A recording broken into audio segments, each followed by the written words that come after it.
कल्याणमधून बेपत्ता झालेल्या शिक्षिका संगीता चंदनशिवे यांच्या हत्येमागचं गूढ उलगडण्यात कल्याण गुन्हे शाखेला यश आलंय. धक्कादायक बाब म्हणजे गेल्या अनेक वर्षांपासून संबंध असलेल्या गोकुळ आव्हाड या मित्रानं मालमत्तेच्या वादातून त्यांची हत्या केल्याचा आरोप आहे. त्यासाठी त्याला तुषार पारखे, विनोद पांडे आणि संतोष जाधव या 3 साथीदारांनी मदत केल्याची पोलिसांची माहिती आहे.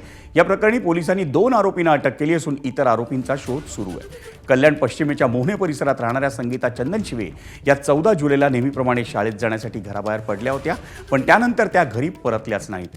त्यामुळे चंदनशिवे यांच्या कुटुंबियांनी त्या बेपत्ता झाल्याची तक्रार ही कोळसेवाडी पोलीस ठाण्यात दाखल केली होती. त्यानंतर 4 दिवसांनी संगीता चंदनशिवे यांचा मृतदेह हा घोटी परिसरातील एका रुग्णालयाजवळ आढळून आला. त्यामुळे या प्रकरणाला धक्कादायक वळण मिळालं.